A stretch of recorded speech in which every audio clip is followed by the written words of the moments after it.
ఈ మధ్య మనం తీసిన ఆల్ఫాన్సో మామిడి పండు వీడియోకి మంచి స్పందన వచ్చింది. ఫేస్బుక్ లో 30,000 వ్యూస్, యూట్యూబ్ లో 3,000 వ్యూస్, భిన్నాభిప్రాయాలు వచ్చాయి. కానీ మన స్నేహితులు కొంతమంది ఫోన్ చేసి అరుదుగా లభించే ఆల్ఫాన్సోని మనకు బాగా లభించే బేనిషా అని చెప్పకుండా ఆల్ఫాన్సో గురించి చెప్తామేంది, మన బేరీషా గురించి కూడా చెప్పాలి కదా అన్నారు. నిజమే, మామిడి పండ్లలో రారాజు. వాటిలో ఎన్నో మధురమైన రకాలు ఉన్నాయి. కాలాపహాడు, లంగ్రా, దశేరా, ఫులేరా, సింధూరా, మల్లిక, హిమాయత్తు, ఇమాం పసందు, నీలం, రసాలు, ఇలాంటివి ఎన్నో మధురమైన రకాలు ఉన్నాయి. కానీ మనకంటూ ప్రత్యేకమైన ఒక రకం ఉంది, అదే బేనిషా. బేనిషా అంటేనే బంగినపల్లి. దానికి కూడా విశేషమైన చరిత్ర ఉంది. మామిడి చరిత్ర అత్యంత పురాతనమైనది. మన సంస్కృతిలో మిళితమైపోయినది మామిడి చెట్టు. మామిడి చెట్టుకి లిఖిత చరిత్రే 5-6 వేల సంవత్సరాల చరిత్ర ఉంది. మామిడి చెట్టు ప్రస్తావన వాల్మీకి రాసిన రామాయణంలో కూడా ఉంది.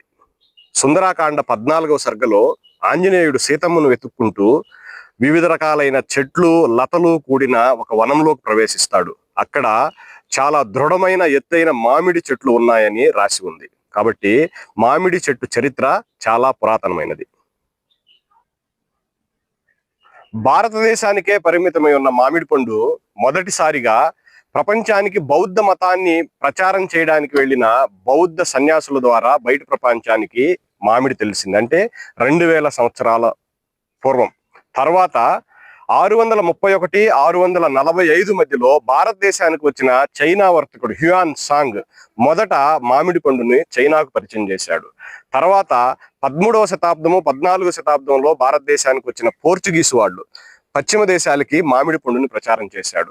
అదేవిధంగా భారతదేశానికి సుగంధ ద్రవ్యాల కోసం వర్తకానికి వచ్చిన అరబ్బులు, పోర్చుగీసు వాళ్ళు, డచ్ వాళ్ళు మొదలైన వర్తకులందరూ భారతదేశాన్ని నుంచి మామిడి పండును ప్రపంచంగా వ్యాప్తం చేశారు. బంగినపల్లి మామిడి పండు మన రాయలసీమలో, ఆంధ్రప్రదేశ్లో విశేషమైన ఆదరణ పొందిన మామిడి పండు బంగినపల్లి మామిడి పండు. ఇది విరివిగా పండుతూ ప్రతి సామాన్యుడికి అందుబాటులో ఉంటుంది. దీనికి విశేషమైన చరిత్ర ఉంది. ప్రస్తుత నంద్యాల జిల్లా, పూర్వ కర్నూలు జిల్లా బనగానపల్లి ప్రాంతం దీని పుట్టినిల్లు. ఆ బనగానపల్లినే కాలక్రమంలో బంగినపల్లిగా మామిడి పండుగ స్థిరపడింది. ఒకానొకప్పుడు బనగానపల్లి నవాబు తన రాజ్యమంతా మామిడి చెట్లు నాటించాడు. అక్కడ పండిన మామిడి పళ్ళను, విత్తనాలను తీసుకెళ్లి బయట చాలా మంది నాటుకొని ఎక్కడి నుంచి తెచ్చారంటే బనగానపల్లి నుంచి తెచ్చామన్నది. ఆ కారణంగానే బంగినపల్లి మామిడి పండుగ స్థిరపడింది. మామిడి పళ్ళను అమితంగా ఇష్టపడే బనగానపల్లి నవాబు తన రాజ్యంలో ఉన్న మామిడి పళ్ళకు ఒక్కొక్క గుర్తింపునిచ్చాడు. ఒక్కొక్క రకానికి ఒక్కొక్క గుర్తింపునిస్తూ వాటికి పేర్లు పెడుతూ వచ్చాడు. ఈ మామిడి పండు రకానికి వచ్చేసరికి దీనికి సంబంధించిన ఎటువంటి చరిత్ర గాని, వివరాలు గాని తెలియలేదు. ఎందుకంటే ఇది అత్యంత పురాతనమైనది. అందుకనే దీన్ని బే నిషాన్ అన్నాడు. బే నిషాన్ అంటే ఎటువంటి గుర్తింపు లేనిది. అందుకే దీన్ని రాయలసీమలో బే నిషాన్ అంటారు, మన ఆంధ్ర ప్రాంతంలో బంగినపల్లి అంటారు. ఇది ఈ మామిడి పండుకున్న చరిత్ర.